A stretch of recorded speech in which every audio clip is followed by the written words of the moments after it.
1 Tesalonika pasal yang kedua, ayat yang pertama sampai ayat yang ke-16. Saya bacakan buat kita semuanya. Kamu sendiri pun memang tahu, saudara-saudara, bahwa kedatangan kami di antaramu tidaklah sia-sia.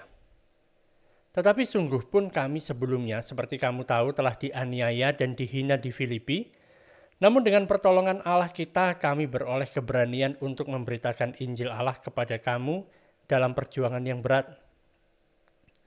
Sebab nasihat kami tidak lahir dari kesesatan atau dari maksud yang tidak murni dan juga tidak disertai tipu daya. Sebaliknya, karena Allah telah menganggap kami layak untuk mempercayakan Injil kepada kami, karena itulah kami berbicara bukan untuk menyukakan manusia, melainkan untuk menyukakan Allah yang menguji hati kita. Karena kami tidak pernah bermulut manis. Hal itu kamu ketahui dan tidak pernah mempunyai maksud loba yang tersembunyi. Allah adalah saksi.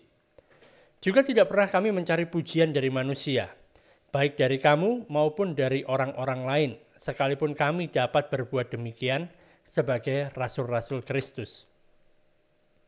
Tetapi kami berlaku ramah di antara kamu, sama seperti seorang ibu mengasuh dan merawati anaknya. Demikianlah kami dalam kasih sayang yang besar akan kamu, bukan saja rela membagi Injil Allah dengan kamu, tetapi juga hidup kami sendiri dengan kamu, karena kamu telah kami kasihi. Sebab kamu masih ingat, saudara-saudara, akan usaha dan jerih lelah kami, sementara kami bekerja siang malam supaya jangan menjadi beban bagi siapapun juga di antara kamu. Kami memberitakan Injil Allah kepada kamu. Kamu adalah saksi, demikian juga Allah, betapa saleh, adil, dan tak bercacatnya kami berlaku di antara kamu yang percaya. Kamu tahu betapa kami seperti bapa terhadap anak-anaknya telah menasihati kamu dan menguatkan hatimu seorang demi seorang, dan meminta dengan sangat supaya kamu hidup sesuai dengan kehendak Allah yang memanggil kamu ke dalam kerajaan dan kemuliaannya. Dan karena itulah kami tidak putus-putusnya mengucap syukur juga kepada Allah, sebab kamu telah menerima firman Allah yang kami beritakan itu. Bukan sebagai perkataan manusia, tetapi dan memang sungguh-sungguh demikian sebagai firman Allah yang bekerja juga di dalam kamu yang percaya. Sebab kamu, saudara-saudara, telah menjadi penurut jemaat-jemaat Allah di Yudea, jemaat-jemaat di dalam Kristus Yesus, karena kamu juga telah menderita dari teman-teman sebangsamu, segala sesuatu yang mereka derita dari orang-orang Yahudi. Bahkan, orang-orang Yahudi itu telah membunuh Tuhan Yesus dan para nabi, dan telah menganiaya kami. Apa yang berkenan kepada Allah tidak mereka pedulikan, dan semua manusia mereka musuhi, karena mereka mau menghalang-halangi kami memberitakan firman kepada bangsa-bangsa lain untuk keselamatan mereka.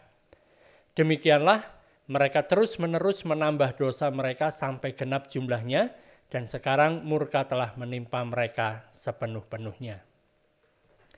Jadi teman-teman semuanya, kita harus mengingat kita sedang membaca sebuah surat. Jadi kalau surat itu mungkin saya sudah sering kali mengatakan di dalam Bible Study sebelumnya, waktu kita mempelajari surat-surat dari Rasul Paulus mulai dari Roma hingga sampai sekarang di surat 1 Tesalonika, kita melihat bahwa kalau kita membaca surat itu seperti membaca atau mendengar percakapan sepihak dari satu orang. Jadi sama seperti waktu kita mendengarkan orang telepon. Jadi kita nggak dengar apa yang dikatakan orang yang ditelepon di sebelah sana, kita mendengar dari satu pihak saja, dari satu sisi. Oleh karena itu kita berusaha untuk mengerti apa sih yang ada di balik dari percakapan yang sedang dilakukan ini. Apa yang ada di balik kata-kata yang disampaikan orang yang bisa kita dengar suaranya. Halo, kamu lagi apa? Oh iya, nanti aku ke sana ya, tolong disiapkan itunya ya. Nah, apa kira-kira yang disiapkan? Nantinya itu kapan? Jadi kita menerka-nerka, mencari tahu kira-kira seperti apa. Nah, waktu kita membaca surat, tidak hanya kita melihat apa yang tersirat seperti yang tertulis di sana, tapi kita berusaha untuk mengerti ini kondisinya seperti apa sih. Kadang-kadang kan kita bisa temukan bahwa surat itu merupakan jawaban dari surat yang pernah diterima sebelumnya. Mungkin teman-teman zaman dulu kan masih sering untuk kirim-kirim surat. Zaman sekarang paling pakai WhatsApp gitu ya. Mungkin email kalau sangat resmi. Kalau enggak ya kita sudah jarang sekali menulis surat. Jadi waktu kita menulis surat, kadang-kadang itu merupakan jawaban juga. Atau merupakan sesuatu hal yang merupakan komunikasi kita berkaitan dengan hal yang terjadi di pihak seberang gitu ya. Nah sama dengan hal ini. Waktu kita membaca surat 1 Tesalonika, kita kira-kira mencari tahu di balik kata-kata itu sebenarnya apa sih yang terjadi. Di balik kata-kata yang baru saja kita baca, yang saya bacakan buat teman-teman semuanya dari 1 Tesalonika 2 ayat 1 sampai 16, kira-kira apa yang melandasi Rasul Paulus sehingga dia berbicaranya seperti itu, ngomongnya seperti itu, seperti yang baru kita baca. Dari sini waktu kita melihat, kira-kira kita melihat apa yang terjadi di balik layar, mungkin kita bisa menemukan, kita bisa menyimpulkan bahwa ada hal-hal di mana Rasul Paulus ini mengalami fitnahan. Mengalami hal-hal yang tidak baik yang merupakan hasil gosip, hasil rumor, hasil fitnah yang dilancarkan kepada dia. Dan kita tahu di dalam surat-suratnya yang lain, Rasul Paulus mengatakan bahwa kemanapun dia pergi, dia selalu diikuti oleh utusan iblis yang berusaha untuk menggagalkan pemberitaan Injilnya. Nah, ada 3 hal berkaitan dengan serangan yang dilancarkan pihak musuh dalam tanda kutip ya. Musuh dalam tanda kutip bicara tentang iblis, tapi iblis memakai manusia untuk menyerang gitu ya. Nah, serangan yang dilakukan ini ada 3 macam. Yang pertama adalah untuk menyerang pesannya sendiri. Jadi pesan yang diberitakan. Injil yang diberitakan ini pesannya diusahakan supaya pesan ini bisa berubah gitu. Berusaha untuk menghentikan pemberitaan Injil yang apa adanya. Jadi alasannya mungkin seperti inilah. Kalau kita bicara tentang Injil, Injil itu berbicara tentang suatu kisah, suatu cerita yang terjadi 2000 tahun yang lalu. Ya kan? Dan sekarang ini sudah tahun 2022, di mana semuanya lebih canggih daripada 2000 tahunan yang lalu gitu ya. Tetapi Injil ini merupakan pesan yang tetap tidak berubah gitu. Sekalipun mungkin dalam penyampaiannya, kalau zaman dulu, zamannya Rasul Paulus harus berkeliling dari satu kota ke kota lain. Tapi pada masa kita sekarang ini, kita bisa dalam posisi nyaman di rumah kita masing-masing, di tempat kita di mana kita ada. Kita tinggal bisa nyalakan HP, nyalakan laptop, gitu kan. Kita bisa memberitakan Injil. Kita bisa menggunakan live streaming dari berbagai media. Bisa kita gunakan. Caranya mungkin beda gitu. Ilustrasi yang kita pakai untuk memberitakan Injil itu mungkin berbeda, disesuaikan dengan masa kini. Tetapi isi dari Injil, pesan yang disampaikan harusnya tidak pernah berubah dan jangan sampai diubah. Yang jadi permasalahan adalah orang-orang itu suka dengan hal-hal yang baru. Nggak suka dengan sesuatu hal yang sederhana. Kita selalu ingin mencari hal-hal yang lebih canggih, yang lebih hebat. Dan kadang-kadang pengkhotbah juga tertarik dengan hal-hal ini sehingga mereka mencoba untuk membuat biar Injil ini, kisah Injil ini lebih mutakhir, lebih keren, lebih hebat sehingga mulai diubah sedikit-sedikit. Nah kalau sudah diubah ya namanya bukan Injil gitu loh. Artinya kalau itu bukan Injil ya tidak ada kekuatan Allah yang bisa menyelamatkan orang yang percaya dengan pemberitaan yang bukan Injil. Dan karena Injil sudah diubah maka tidak terjadi pertobatan. Maka orang-orang yang mendengar pemberitaan yang bukan Injil ini, kehidupan mereka tidak dimerdekakan, kehidupan mereka tidak diubahkan. Nah ini serangan yang berusaha dilancarkan yang pertama, mengubah pesannya. Tapi kalau pesan itu tidak bisa diubah, maka serangan yang kedua dilancarkan kepada yang memberitakan. Jadi saat tidak berhasil mengubah isi dari pesannya, maka si pemberita Injil ini, si pengkhotbah ini menjadi sasaran serangan berikutnya. Nah itu yang terjadi. Dengan menyerang si pemberita Injil ini, maka diharapkan bahwa nanti orang-orang itu tidak mau mendengar dia. dijelek-jelekan, difitnah sehingga reputasinya menjadi jelek. Karena sudah jelek reputasinya, aku nggak mau dengarkan dia. Nah, ini yang akan kita bahas banyak sekali di dalam bagian pasal ini, pasal 2 ayat 1 sampai ayat yang ke-16. Tapi serangan yang ketiga, yang pertama tadi menyerang pesannya, yang kedua menyerang pemberita Injilnya, pembawa pesannya. Yang ketiga, kalau misalnya pembawa pesannya ini, si pemberita Injil ini tidak bisa diserang, maka serangan ditujukan kepada pendengarnya. Berusaha untuk menghalangi mereka, supaya mereka tidak bisa mendengar Injil. Dengan demikian kita bisa ketahui di sini bahwa Injil itu diserang dari berbagai macam arah. Pertama pesannya diserang, kemudian kalau nggak berhasil pemberitanya diserang, kalau tidak berhasil lagi pendengarnya diserang. Nah, saat kita membaca Tesalonika seperti kita katakan tadi, saya katakan tadi, kita melihat di balik kata-kata itu sebenarnya sedang terjadi apa. Dan di balik semua serangan yang dilancarkan kepada Rasul Paulus, ada oknum yang bertanggung jawab. Namanya adalah si iblis. Dan iblis ini adalah pendusta, dan dia adalah bapak segala dusta. Dan kalau kita perhatikan, semua fitnahan yang dilakukan, yang dilancarkan terhadap Rasul Paulus, itu dilakukan setelah Rasul Paulus pergi meninggalkan kota tersebut. Jadi bukan waktu ada di sana kemudian datang diserang, kamu itu sebenarnya begini. Enggak begitu. Tapi begitu dia sudah pindah, baru mulai rumor-rumor itu bermunculan. Enggak langsung bicara di depan orangnya, tapi seringkali bicara di belakangnya. Dan rumor yang dibicarakan di belakang ini, sayangnya adalah bisa menyebar dengan begitu cepat. Gosip itu kalau nyebarnya cepat sekali. Jadi waktu Rasul Paulus melakukan perjalanan dari satu kota ke kota lain, orangnya belum tiba, berita tentang dia sudah datang duluan. Wah, hebat ya. Mungkin orang-orang pada zaman itu mungkin pakai apa? Mungkin pakai merpati kah? Atau pakai apa bisa terbangnya lebih cepat.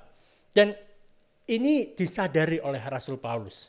Rasul Paulus menemukan tentang rumor-rumor yang disampaikan, fitnahan-fitnahan ini yang dibicarakan tentang dia. Mungkin teman-teman juga pernah mengalami bagaimana misalnya di depan teman-teman semuanya kayaknya baik-baik saja, tapi di belakang diomongin orang. Nah, dan itu bisa terasa, gitu. Auranya itu terasa. Nah, ada beberapa hal yang dituduhkan kepada Rasul Paulus setelah dia memberitakan Injil di Tesalonika. Beberapa hal ini bisa kita lihat nanti kalau kita baca ulang, coba dilihat kira-kira di balik kata-kata yang disampaikan Rasul Paulus ini ada apa sih gitu ya. Nah, yang saya temukan adalah mereka menuduh si Rasul Paulus ini sebagai semacam seorang pekerja yang buruk gitu ya. Jadi dia pelayan Tuhan yang tidak baik, kerjanya ngawur seenaknya sendiri.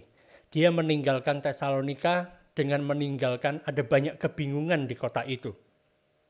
Dan gara-gara itu semua orang jadi galau gitu ya. Dia tidak efektif sebagai hamba Tuhan. Karena setiap kali dia datang ke suatu tempat, selalu menghasilkan masalah yang lebih besar dibanding sebelum dia datang. Awalnya semuanya tenang-tenang saja, tidak ada permasalahan. Begitu datang, ada kerusuhan gitu ya. Itu dikatakan begitu yang pertama.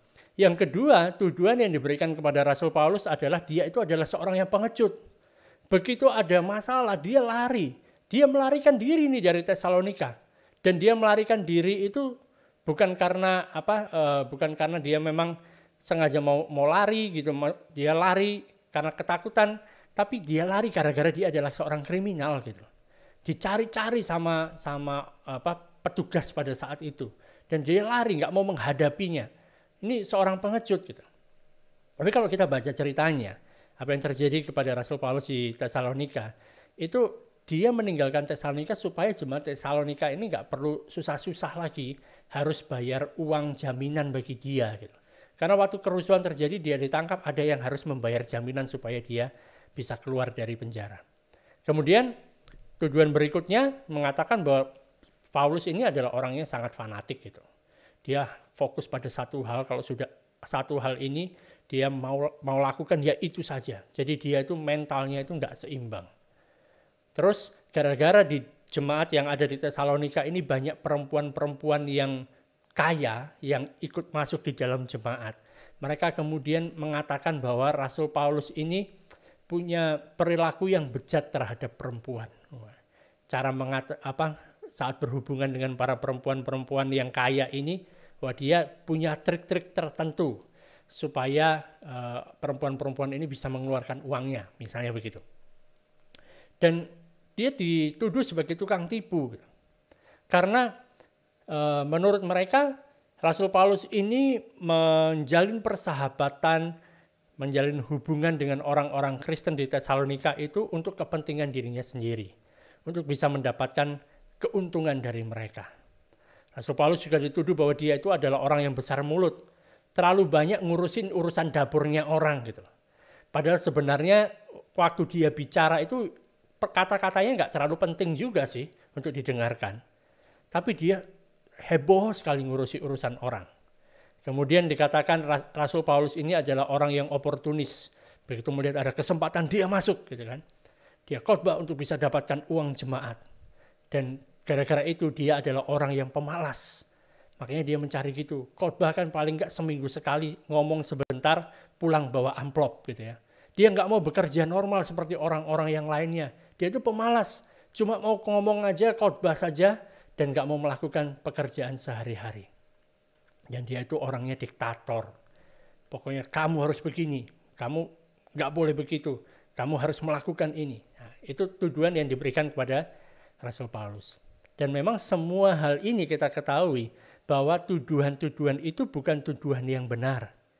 Tapi permasalahannya adalah apa yang sudah dituduhkan tentang dirinya itu seakan-akan langsung mendarah daging dalam pikiran si orang yang mendengarkan tuduhan ini. Dan itu membuat ada hal yang bisa menghalangi pelayanan dari Rasul Paulus. Dan semua tuduhan yang diberikan itu sebenarnya hanya pemutarbalikan fakta. Jadi dari sini kan kita bisa tahu bagaimana cara iblis bekerja. Iblis bekerja itu tidak menggunakan sesuatu hal yang benar-benar bohong. Benar-benar dusta dari awal, kita pasti tahu itu pasti bohong. Tapi dia menggunakan fakta. Menggunakan sesuatu hal yang beneran terjadi, tapi kemudian dipelintir. Gitu. Memang benar Rasul Paulus misalnya dia memang meninggalkan Tesalonika, tapi karena apa gitu loh. Bukan karena dia pengecut. Tapi supaya jemaat ini tidak terbebani oleh dia. Gitu. Makanya dia pergi melanjutkan ke tempat lain. Jadi dari fakta diputarbalikkan sedemikian rupa sehingga muncul suatu hal yang tidak baik. Dan ini sebenarnya kalau kita melihat tentang hal-hal yang semacam ini menunjukkan sebenarnya karakter dari iblis itu sendiri. Misalnya kalau si iblis ini menjadi hamba gitu kan, pelayan Tuhan yang kemudian dia harus memberitakan Injil, ya bisa jadi dia menjadi seorang hamba Tuhan pekerja yang nggak baik, yang asal-asalan saja. Mungkin dia melakukan itu karena dia malas, mungkin dia melakukan itu karena memang dia mau ngontrol orang, mau mendapatkan sesuatu dari mereka. Dan ini menunjukkan seperti apa saat orang itu mulai gosipin orang, mulai untuk mengkritik orang itu. Kadang-kadang hal-hal itu sebenarnya kita sedang mengungkapkan seperti apa jati diri kita sendiri gitu. Waktu kita kritik orang, waktu kita ngomongin orang. Sebab ukuran yang dipakai, yang kita pakai itu juga dipakaikan kepada kita. Tuhan Yesus ngomong seperti ini di dalam Matius pasal yang ke-7 gitu. Dan Paulus di sini di dalam surat 1 Tesalonika ini, dia memberikan pembelaan diri terhadap semua tuduhan itu. Dan bahkan kalau kita lihat di sini, dia pakai kata saksi. Jadi seakan-akan dia sedang bersaksi di depan pengadilan. Dan dia membawa dua saksi. Dan dua saksi, itu kan kesaksian dari dua atau tiga orang, maka satu perkara itu sah. Gitu ya. Dan dia membawa saksinya ini nggak main-main. Saksinya yang pertama adalah Allah, yang kedua adalah kamu, jemaat Tesalonika. Nah. Jadi dalam pasal ini kita temukan bagaimana Paulus membela dirinya dari segala tuduhan yang dilancarkan kepada dia. Oleh karena itu, ini adalah hal yang bisa terjadi sama kita juga. Sebab kita juga adalah orang-orang yang mau untuk memberitakan Injil. Jadi kita perlu mampu untuk menghadapi hal-hal semacam ini sama seperti Rasul Paulus. Pembelaannya seperti apa? Yang pertama adalah dia tunjukkan kepada mereka tentang bagaimana pelayanan yang dilakukan di Tesalonika dan di tempat-tempat lain itu merupakan pelayanan yang efektif. Di ayat yang pertama di sana dikatakan, kamu sendiri pun memang tahu saudara-saudara, dia bilang gitu kepada jemaat Tesalonika, kamu sendiri pun juga tahu saudara-saudara bahwa kedatangan kami di antaramu tidaklah sia-sia. Dia bilang kedatangan kami tidaklah sia-sia. Beneran ini ada hasilnya. Aku itu bukan seorang pekerja yang buruk. Aku tidak menimbulkan kebingungan di antara kamu. Bahkan saat aku pergi meninggalkan kota Tesalonika, aku bisa meninggalkan sebuah jemaat yang sukses. Sebuah jemaat yang penuh dengan iman, yang penuh dengan pengharapan, yang penuh dengan kasih. Dan bahkan kemanapun Paulus pergi, dia bisa meninggalkan gereja yang efektif di kota yang dia tinggalkan. Jadi dia benar-benar menunjukkan bahwa dia bukan pekerja yang sembarangan, bukan pekerja yang gampangan. Bahkan dia menunjukkan bahwa pekerjaanku di sana, bagaimana aku melayani Tuhan memberitakan Injil, itu efektif. Buktinya kamu tahu, kalian merasakan, kalian tahu buktinya. Yang kedua adalah, waktu dia dikatakan kamu itu adalah seorang yang pengecut, Rasul Paulus memberikan bukti bahwa dia itu pemberani. Dikatakan di ayat yang kedua, sungguh pun kami sebelumnya seperti kamu tahu telah dianiaya dan dihina di Filipi, namun dengan pertolongan Allah kita, kami beroleh keberanian untuk memberitakan Injil Allah kepada kamu dalam perjuangan yang berat. Jadi ceritanya kan sebelum dia sampai ke kota Tesalonika, Rasul Paulus itu ada di kota Filipi dulu. Di Filipi dia ditangkap, dia dipukuli, dia dihina di sana dan akhirnya dia keluar dari sana. Bayangkan gara-gara memberitakan Injil, dia ditangkap, dia dipukul, dimasukkan penjara. Itu gara-gara memberitakan Injil. Kalau orang yang takut, penakut, maka setelah dia ditangkap di penjara dan akhirnya dia bebas, dia kapok, dia nggak akan melakukannya lagi. Malah yang dilakukan Paulus adalah dari Filipi, dia pindah lagi ke kota yang dekat dengan Filipi, namanya kota Tesalonika, dia beritakan Injil lagi di sana. Dia tunjukkan bagaimana dia memiliki keberanian, bukan seorang yang pengecut. Kemudian dia mengatakan bahwa dia melakukan pelayanannya itu tanpa tipu muslihat, nggak pakai tipu-tipu. Dia katakan di ayat yang ketiga, sebab nasihat kami tidak lahir dari kesesatan atau dari maksud yang tidak murni dan juga tidak disertai tipu daya. Nggak ada tipu-tipu, bro.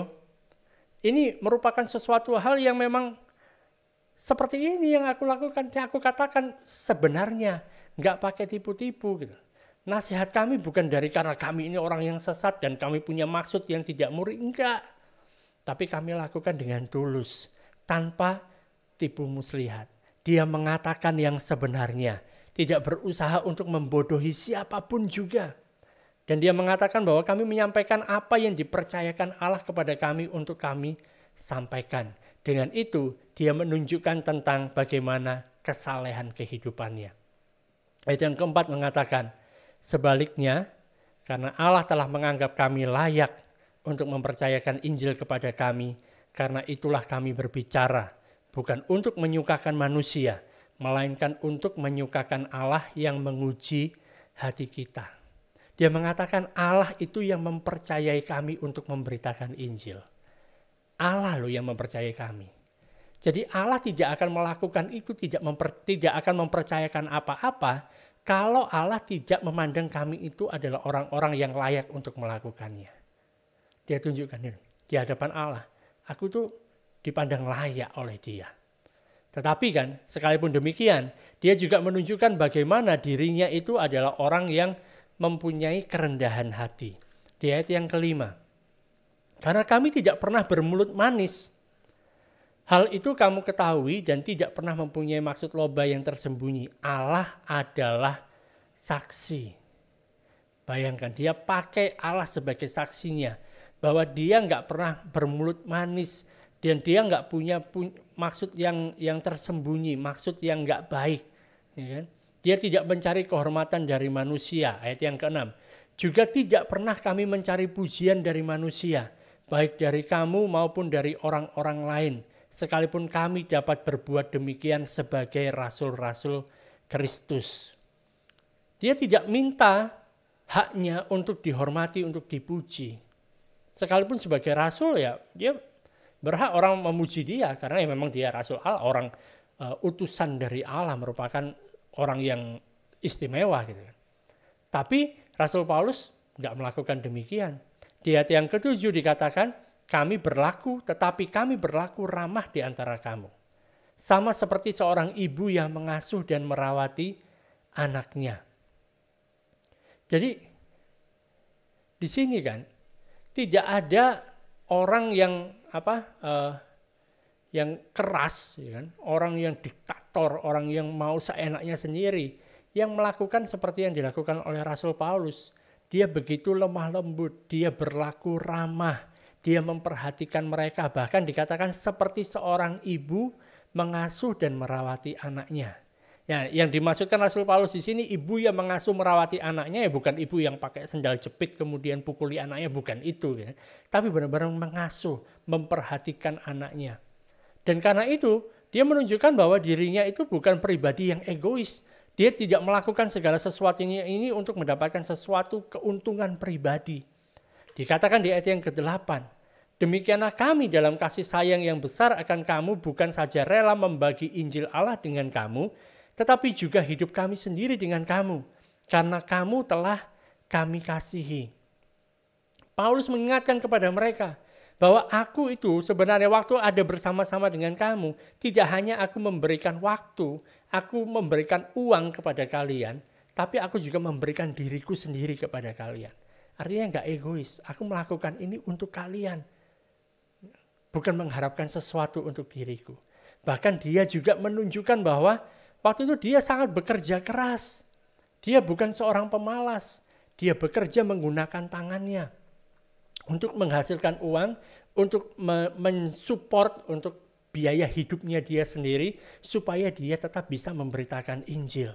Ayat yang ke-9 dikatakan, sebab kamu masih ingat saudara-saudara akan usaha dan jerih lelah kami, sementara kami bekerja siang malam, supaya jangan menjadi beban bagi siapapun juga di antara kamu. Kami memberitakan Injil Allah kepada kamu. Ini hal yang luar biasa, saudara.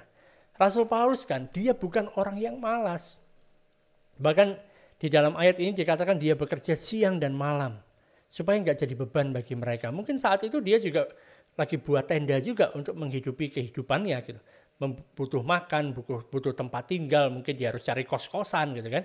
Dia bekerja, dan pekerjaan yang dia lakukan adalah pekerjaan dengan menggunakan tangan. Artinya dia aktif, dia berkeringat gitu loh. Dan memang pada saat itu kebudayaan orang-orang Yunani dan bahkan sampai saat ini juga dikatakan bahwa orang yang bekerja dengan menggunakan ototnya, yang menggunakan tenaganya itu kayaknya pekerjaan itu levelnya lebih rendah dibandingkan orang yang bekerja dengan menggunakan kepalanya, dengan menggunakan pikirannya. Itu kayaknya levelnya lebih tinggi. Zaman sekarang pun juga seperti itu ya. Kalau yang nggak perlu kerja keras itu kayaknya bayarannya lebih besar. Tetapi kan segala macam pekerjaan, apapun yang dilakukan, itu merupakan hal yang sama. Gitu. Martabatnya di hadapan Tuhan. Bahkan kan, kalau teman-teman mengatakan bahwa kerja yang paling bagus itu hanya dengan menggunakan otak, gitu kan, nggak menggunakan tenaga, gitu kan, yang dia tetap tenang-tenang di ruangan yang ber-AC, santai, tapi penghasilannya bisa lebih besar. Gitu. Jangan salah, Tuhan Yesus kan, mulai dari umur 12 sampai umur 30 tahun, dia bekerja dengan menggunakan ototnya, jadi tukang kayu. Jadi bekerja menggunakan otot itu tidak memalukan. Gitu. Tapi merupakan sesuatu hal yang luar biasa. Bahkan orang Yahudi dikatakan bahwa mereka itu mengajari anaknya untuk bekerja dengan menggunakan tenaga. Sekalipun nantinya dia akan bekerja, misalnya waktu dia dewasa, dia menjalani kehidupannya, dia akan menjadi orang-orang yang nggak menggunakan ototnya lagi, tapi menggunakan otaknya. Tapi mereka dibekali dengan hal ini. Rasul Paulus juga melakukan hal itu. Kerja siang malam. Sehingga kalian tidak bisa menuduh kami berusaha untuk mengeruk keuntungan dari kalian. Kami ngurusi urusan kami sendiri. Kami cari uang sendiri untuk melanjutkan pelayanan kami. Dan dengan demikian kan di ayat yang ke-10 dikatakan bahwa dia menunjukkan kekudusan yang dia miliki kepada mereka. Ayat yang ke-10, kamu adalah saksi. Ya kan? Jemaat Tesalonika, kamu adalah saksi. Demikian juga Allah. Allah juga menjadi saksi bahwa betapa saleh, adil, dan tak bercacatnya kami berlaku di antara kamu yang percaya. Dia tunjukkan kami ini adalah orang-orang yang memang sudah dikuduskan, yang dipisahkan. Kami saleh, adil, tidak bercacat. Dan untuk hal ini tidak hanya kami asal ngomong saja, tapi kamu adalah saksinya. Allah juga adalah saksinya. Dan kesaksian dari dua pihak ini, maka perkara ini sah. Nggak bisa diganggu gugat. Memang beneran itu yang terjadi. Dan Rasul Paulus kemudian menunjukkan ketulusannya di ayat yang ke-11. Kamu tahu betapa kami seperti bapa terhadap anak-anaknya telah menasehati kamu dan menguatkan hatimu seorang demi seorang. Bayangkan, seperti seorang bapak. Dan tadi dikatakan seperti seorang ibu. Jadi lengkap ini, paket lengkap dari Rasul Paulus dan kawan-kawannya. Melayani di kota Tesalonika seperti ibu dan seperti bapak. Seperti ibu saat mereka membutuhkan penghiburan, saat mereka membutuhkan pertolongan, saat mereka membutuhkan sesuatu hal untuk menguatkan mereka. Tapi juga dia bertindak seperti seorang bapak, seorang ayah yang ada saat anak-anaknya membutuhkan disiplin. Yang mengarahkan, yang menasihati mereka. Di sini Rasul Paulus menunjukkan dengan jelas, kami ini punya ketulusan buat kalian. Tunjukkan ini kepada kalian. Dan dia menunjukkan bagaimana dia tegas terhadap mereka. Jadi bukan otoriter, tapi tegas. Tegas. Ayat yang ke-12. Dikatakan, dan meminta dengan sangat supaya kamu hidup sesuai dengan kehendak Allah yang memanggil kamu ke dalam kerajaan dan kemuliaannya.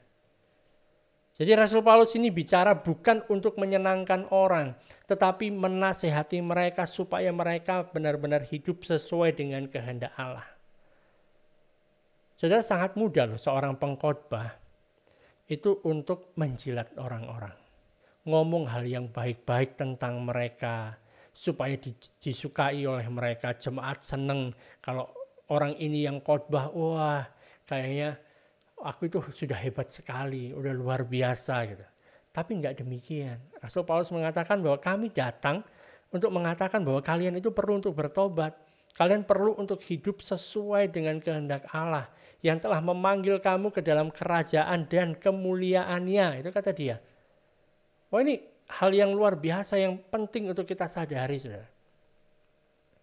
Bahwa tidak hanya sebagai seorang ibu, Rasul Paulus menempatkan diri sebagai seorang ayah dan dia tunjukkan ketegasannya, mengatakan hidupmu harus sesuai dengan panggilanmu. Hidupmu sesuai dengan panggilan di mana kamu dipanggil masuk ke dalam kerajaan dan kemuliaannya. Ayat yang ke-13 dikatakan, karena itulah kami tidak putus-putusnya mengucap syukur juga kepada Allah. Sebab kamu telah menerima firman Allah yang kami beritakan itu, bukan sebagai perkataan manusia, tetapi dan memang sungguh-sungguh demikian sebagai firman Allah yang bekerja juga di dalam kamu yang percaya. Oleh karena itu, semua tuduhan yang dilancarkan kepada Rasul Paulus, yang mengatakan banyak hal yang sudah kita bahas itu tadi, itu merupakan tuduhan yang tidak benar. Ya kan, gosip-gosip yang tidak benar. Dan satu persatu dipatahkan oleh Rasul Paulus. Saudara, saat kita memberitakan Injil, tuduhan-tuduhan semacam ini bisa terjadi di dalam kehidupan kita. Iblis tidak akan tinggal diam sebab dia membenci pesan yang kita sampaikan. Dia membenci pesan Injil itu. Dia tidak akan diam saja. Gitu. Dan kalau dia tidak bisa menyerang pesan yang disampaikan, maka dia akan menyerang pembawa pesannya. Dan bentuk serangan yang dilakukan kepada si pembawa pesan ya dengan macam tipu muslihat seperti ini. Kemudian mulai dicari-cari kesalahan-kesalahannya dan mengatakan, nah orangnya seperti ini, kamu nggak layak untuk dengarkan apa yang dia katakan. Gitu. Padahal yang mengubahkan itu bukan orangnya, yang mengubahkan itu adalah pesan yang disampaikan. Dan bentuk serangan berikutnya, kalau misalnya yang si pembawa pesan ini nggak bisa diserang sama seperti Rasul Paulus ini, Berikutnya adalah yang diserang si orang-orang yang mendengarkan berita Injil ini, pesan Injil ini. Jadi saat pengkhotbah memberitakan Injil, yang bisa dilakukan iblis adalah menghentikan para pendengarnya ini untuk memikirkan apa yang disampaikan. Jadi yang didengarkan, yang diperhatikan oleh si para pendengar ini bukan isi khotbahnya, tapi yang dilihat pengkhotbahnya. Wah, bajunya bagus ya. Oh, rupanya dia rambutnya pakai pomade. Ikat pinggangnya ini, sepatunya ini. Gitu. Itu yang diperhatikan. Waktu dia ngomong, oh rupanya seperti ini. Supaya banyak orang supaya mereka bisa tepuk tangan, ngomongnya harus dekat ke mic, kemudian dibesarkan, direndahkan suaranya. Wah, setelah itu orang tepuk tangan. Oh gitu ya. Perhatian orang diarahkan ke sana, bukan pada pesan yang disampaikan. Pada hal-hal yang berkaitan dengan pengkhotbahnya. Waktu selesai ibadah, ya kan, waktu ngobrol dengan satu dengan yang lain, jemaat, yang ditanyakan, apa yang kamu dapatkan tadi ya, firmannya apa yang mengena buat kamu, apa yang akan kamu rubah dalam hidupmu, bukan itu yang dibicarakan, tapi menurutmu seperti apa sih pengkhotbah itu tadi. Jadi bukan pesan yang dipikirkan, tapi pembawa pesannya gagal fokus. Jadi Paulus seperti membalikkan keadaan di sini, dari bicara tentang pembelaan dirinya, kemudian dia bicara kepada kalian jemaat yang ada di Tesalonika, bagaimana waktu kalian menerima pesan itu gitu. Saat kalian menerima pesan itu seperti apa? Kalian ingat lagi gitu. Ayat 13 kan, dia katakan karena itulah kami tidak putus-putusnya mengucap syukur kepada Allah. Sebab kamu telah menerima firman Allah yang kami beritakan. Jadi kamu tuh rupanya sudah terima ini firman, dan itu bukan sebagai perkataan manusia, tapi sebagai firman Allah, sebagai perkataan Allah sendiri. Dan sebagai firman Allah, firman itu bekerja di dalam kamu yang percaya. Ini yang dikatakan Paulus, kamu ingat kan waktu itu yang terjadi. Jadi saudara, waktu kita misalnya pulang ibadah, waktu kita misalnya selesai dari Bible study ini kan, kira-kira apa yang akan saudara diskusikan? Yang akan saudara diskusikan adalah, si pembicaranya kok kayak gini ya, gitu kan. Misalnya kalau saudara ibadah di suatu gereja, mungkin apa yang saudara bicarakan, sound systemnya, pendetanya, musiknya, gitu kan. Atau kita mau untuk menerima firman yang disampaikan, mengizinkan firman itu bekerja di dalam kita, tertanam di dalam hati kita, dan kemudian akhirnya firman itu bisa bertumbuh menghasilkan buah. Kalau itu yang terjadi dalam hidup kita, maka kita telah mengalahkan tipu daya si iblis itu tadi. Iblis berusaha untuk mengubah pesan yang disampaikan. Dan kalau tidak bisa, dia berusaha semaksimal mungkin supaya pesan yang disampaikan ini tidak lagi berpusat kepada Kristus. Pesan yang disampaikan kepada jemaat ini tidak lagi berpusat kepada karya yang telah dilakukan Kristus. Dan kalau misalnya pesan itu nggak bisa dirubah yang semacam itu, rupanya pengkhotbahnya ini tetap mengkhotbahkan tentang Injil yang sejati, bahwa hanya Kristus saja, hanya oleh karyanya saja kita mendapatkan segala sesuatu, kita dapatkan kasih karunia dan damai sejahtera di dalam kehidupan kita karena Kristus. Maka dia berusaha untuk memfitnah si pembawa berita ini, si pengkhotbah ini, supaya orang nggak mau dengar dia lagi. Atau kalau itu nggak berhasil juga, dia membuat perhatian para pendengarnya tertuju kepada si pemberita Injil dan bukan kepada pesan yang dia sampaikan. Tetapi pada saat firman itu kita terima, firman itu masuk di dalam hati kita, tertanam di dalam hati kita bagikan benih yang masuk di tanah yang subur, maka firman itu akan tumbuh, firman itu akan bekerja, dan firman itu adalah firman yang dinamis, menghasilkan sesuatu. Bagaikan benih yang telah tumbuh itu bisa mengubahkan, firman itu bisa mengubahkan kehidupan saudara dan saya. Dan ini merupakan hal yang pasti, saudara. Sebab kuasa itu bukan terletak kepada si pengkhotbahnya, tapi kuasa itu terletak pada apa yang dia beritakan. Jadi saat bicara tentang pengurapan, saat bicara tentang segala macam, bukan orangnya, tapi pesan yang disampaikan, firman Allah yang disampaikan. Itu yang berkuasa. Jadi benih itu, firman itu, kadang-kadang ada benih yang tumbuhnya cepat. Kadang-kadang ada benih yang tumbuhnya agak lama. Tetapi benih pasti akan menghasilkan. Mungkin butuh waktu gitu, tapi pasti akan menghasilkan. Nah, berikutnya Rasul Paulus menyampaikan satu perkataan yang keras tentang orang-orang sebangsanya, yaitu orang-orang Yahudi. Dari 3 ayat terakhir ini kita bisa melihat, mengambil pelajaran dari sana, bahwa kita bisa yakin bahwa kita telah menerima firman Allah dengan motif yang benar kalau kita mengalami penderitaan karenanya. Kalau kita menerima Injil kan, supaya Injil itu menolong kita, supaya Injil itu bisa memberikan hal yang baik kepada kita. Kadang-kadang kita bisa ragu, sebenarnya aku terima Injil itu motifnya itu apa sih? Gitu. Sesuatu hal yang egois atau bukan? Gitu. Tetapi pada waktu kita menerima Injil dan gara-gara kita menerima, gara-gara kita mempercayai Injil itu kemudian terjadi penganiayaan kepada kita.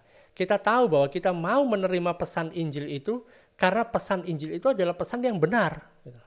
Itu adalah suatu kebenaran, bukan sekedar suatu hal yang baik, tapi suatu hal yang benar. Dan ini menjadi satu alasan yang mendasar mengapa kita mempercayai bahwa Yesus telah mati karena dosa-dosa kita dan dia telah dibangkitkan dari antara orang mati. Dan itu bisa menolong kita, gitu kan. Memang benar bisa menolong kita, tetapi kita mempercayai bukan gara-gara itu bisa menolong kita, tapi kita percaya itu sebab itu adalah kebenaran. Karena itu adalah kebenaran. Dan kalau itu adalah kebenaran, maka kita siap untuk menderita karenanya. Karena tahu ini yang benar. Kalau suatu hal yang nggak benar, mungkin kita masih tanda tanya, kita mau menderita untuk hal ini atau tidak. Tapi ini benar. Dan saat penderitaan itu makin besar di dalam kehidupan kita, karena kita menjadi orang percaya, kita menjadi orang Kristen, kita yakin bahwa kita mempercayai Injil karena Injil itu memang benar. Gitu loh. Karena benar. Kita memberitakan Injil karena kita percaya Injil itu benar. Kalau kita nggak percaya Injil itu benar, ngapain kita memberitakan Injil? Bawa risiko saja gitu kan. Tapi kita menerimanya sebagai kebenaran, dan karena itu adalah kebenaran, maka kita nggak bisa menolaknya. Nah, di ayat yang ke-13 tadi kan dikatakan bahwa karena itu kami tidak putus-putusnya mengucap syukur juga kepada Allah, sebab kamu telah menerima firman Allah yang kami beritakan itu bukan sebagai perkataan manusia, tetapi dan memang sungguh-sungguh demikian sebagai firman Allah yang bekerja juga di dalam kamu yang percaya. Sebab kamu saudara-saudara telah menjadi penurut-penurut jemaat-jemaat Allah di Yudea, jemaat-jemaat di dalam Kristus Yesus, karena kamu juga telah menderita dari teman-teman sebangsamu segala sesuatu yang mereka derita dari orang-orang Yahudi. Saudara, hal yang tragis dari hal ini, penderitaan atau penganiayaan orang Kristen itu seringkali datangnya bukan dari orang yang jauh, tapi seringkali datang dari pihak-pihak yang memang nggak pernah kita duga gitu. Datang dari orang-orang yang mengaku bahwa mereka itu dekat dengan Allah. Itulah mengapa musuh dari kekristenan itu bukan orang yang tidak percaya, bukan. Musuh dari kekristenan itu adalah hal-hal agamawi. Agama yang menjadi musuh. Dan hal ini juga terjadi kepada Yesus. Yesus mengalami hal yang sama. Yang memusuhi dia adalah orang-orang agamawi. Yesus kan datang di tengah-tengah bangsa Yahudi, orang-orang Israel. Dia datang kepada orang-orang pilihan Allah. Dan orang-orang pilihan Allah ini telah dipersiapkan selama 1.500 tahun sebelum Yesus datang melalui hukum Taurat. Dipersiapkan untuk kedatangannya. Dia datang kepada orang-orang yang mengaku kami adalah bangsa pilihan Allah, umat pilihan Allah. Gitu kan? Mengaku kepada orang-orang yang menganggap dirinya sebagai kami ini loh yang paling kenal sama Allah. Kami yang punya hukum Allah. Kami yang mendengar Allah sendiri bicara kepada kami, ada tulisannya gitu. Tapi apa yang terjadi? Orang-orang ini malah membunuh Yesus. Kenapa? Gara-gara Yesus berusaha membawa mereka semakin dekat dengan Allah. Gara-gara Yesus memberitakan firman Allah kepada mereka. Orang-orang agamawi ini kan, yang mengaku mereka dekat dengan Allah. Tapi saat diajak, yuk makin mendekat kepada Allah yuk. Allah itu kan tidak hanya sebagai pribadi yang nun jauh di sana, tapi dia juga adalah Bapamu. Wah, gak terima dia. Mereka gak terima. Mereka menolak hal tersebut. Dan mereka lah menjadi musuh terbesar dari Injil. Dan ini yang menjadi sikap mereka. Semua orang yang datang kepada mereka membawa firman Allah, dibunuh sama mereka, dianiaya sama mereka. Bayangkan. Ayat yang ke-15 ya. Bahkan orang-orang Yahudi itu telah membunuh Tuhan Yesus dan para nabi dan telah menganiaya kami. Ini yang dikatakan oleh Rasul Paulus. Tuhan Yesus sudah dibunuh sama mereka. Nabi-nabi yang datang memberitakan firman Allah, membawa mereka supaya mereka makin dekat dengan Allah, malah mereka dianiaya, dibunuh juga. Dan kami juga dianiaya oleh mereka. Paulus akan mengatakan bahwa mereka ini jadi cemburu karena aku memberikan apa yang mereka klaim mereka punya, dan aku beritakan itu berikan pada bangsa-bangsa lain. Bangsa-bangsa lain menerimanya, mereka nggak terima. Gitu. Mereka menolak untuk makin dekat dengan Allah. Tapi mereka iri dengan orang-orang yang nggak dianggap, tiba-tiba orang-orang ini kok jadi dekat dengan Allah ya. Dan ini tragedi yang terjadi kepada bangsa Yahudi. Dan terjadi juga pada orang-orang agamawi lainnya. Orang-orang ini mungkin dia telah menjadi Kristen dalam jangka waktu yang lama. Mungkin sudah lama dia menjadi Kristen, puluhan tahun. Setiap minggu ke gereja, dia melayani, dia memberikan persembahan, memberikan perpuluhan, ya kan? Melakukan banyak hal bagi gereja gitu kan. Tapi kemudian saat dia melihat ada orang yang baru, masih muda, baru terima Yesus, dapat berkat yang kelihatannya lebih besar dari apa yang mereka terima. Jadi iri, jadi cemburu. Kok gitu ya? Gitu. Karena dia menolak untuk makin dekat dengan Allah. Kemudian orang ini menghalangi juga. Karena aku nggak dapat, kalian juga nggak boleh dapat. Gitu. Menghalangi orang lain untuk bisa mendekat. Ayat yang ke-15 bagian B kan. Apa yang berkenan kepada Allah tidak mereka pedulikan dan semua manusia mereka musuhi. Wah, bayangkan. Karena mereka mau menghalang-halangi kami memberitakan firman kepada bangsa-bangsa lain untuk keselamatan mereka. Demikianlah mereka terus-menerus menambah dosa mereka sampai genap jumlahnya dan sekarang murka telah menimpa mereka sepenuh-penuhnya. Karena itu saudara, Rasul Paulus sudah mengingatkan kepada kita. Waktu kita mendengarkan firman, marilah kita terima firman tersebut. Biarkan firman tersebut tumbuh di dalam hati kita, berbuah di dalam kehidupan kita. Jangan waktu kita pulang dari mendengarkan firman kita, yang kita pikirkan bukan firmannya tetapi pemberita Injilnya. Tapi waktu kita pulang, waktu kita selesai Bible study ini, coba pikirkan tentang firmannya. Gitu kan? Pesan yang disampaikan. Karena kalau kita tidak menerima pesan itu, kita akan menjadi orang yang memusuhi orang-orang lain yang terima pesan. Bayangkan. Ini reaksinya. Kapanpun Allah menyampaikan sesuatu yang baru melalui utusannya, melalui hambanya, ya kan? Marilah kita menerimanya dan kita biarkan benih itu bisa tumbuh di dalam kehidupan kita, menghasilkan buah dalam kehidupan kita. Tapi kalau kita menolaknya, maka diri kita akan jadi kesel saat orang lain yang mau terima itu menghasilkan buah. Saat orang lain yang menerimanya itu melaju dengan pesat di dalam kerohanian mereka. Jadi dari sini kan saudara, waktu kita membaca ini, coba nanti saudara baca lagi dari awal kan. Bagaimana Rasul Paulus itu membela pesan yang dia sampaikan. Dia membela bagaimana pembawa pesannya. Dan juga memberikan pembelaan kepada orang-orang yang sudah mendengar dari pesan tersebut. Oleh karena itu tipu muslihat iblis itu bisa dipatahkan. Gereja bisa bertumbuh, gereja bisa berkembang. Di mana ada iman, ada pengharapan, ada kasih di dalam gereja tersebut. Kalau itu malam hari ini kita diingatkan supaya yang pertama, jangan pernah kita memutarbalikkan pesan Injil. Jangan kita mengganti pesan Injil dengan pesan apapun yang lain. Hanya ada satu Injil. Sampaikan apa adanya. Nggak usah diganti-ganti.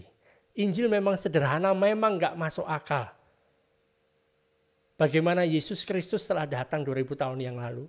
Dia menjalani kehidupan yang sempurna. Kemudian dia ditangkap.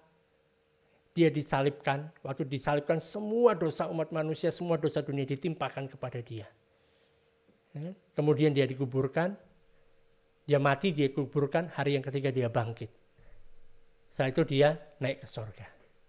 Kalau kamu percaya ini, kamu dapatkan keselamatan. Simple, nggak masuk akal.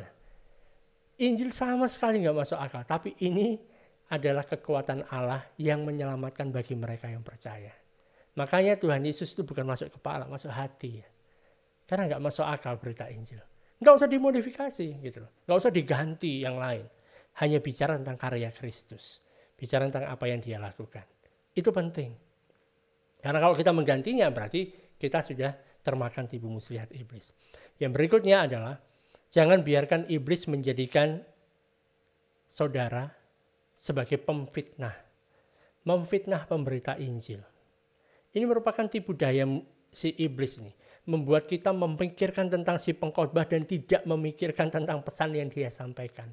Kemudian kita mulai ngomongin si pengkhotbah, oh dia itu sebenarnya gini, dia gini gitu kan. Akhirnya bukan firman yang tertanam dalam hati kita. Dan hal yang ketiga, kita diingatkan untuk jangan kita menolak Allah pada waktu dia menyampaikan sesuatu yang baru kepada diri kita. Saat Allah menyuruh kita mengambil langkah yang baru, ikuti dia. Ikuti apa yang dikatakan oleh Allah. Terimalah pesan itu, biarkan pesan itu masuk ke dalam hati, dan kemudian dalam waktu yang mungkin singkat atau lambat, atau kapanpun juga, ya kan, hal itu akan berbuah di dalam kehidupan kita. Kalau kita enggak mau terima, maka kita malah menjadi musuh dari orang-orang yang mau terima pesan itu. Kita menjadi, ya kan? Kita jadi memusuhi mereka gara-gara kita tidak menerimanya. Oleh karena itu, marilah kita memperhatikan hal-hal ini dan kita mengizinkan firman Allah itu tinggal di dalam segala kekayaannya di dalam hati kita.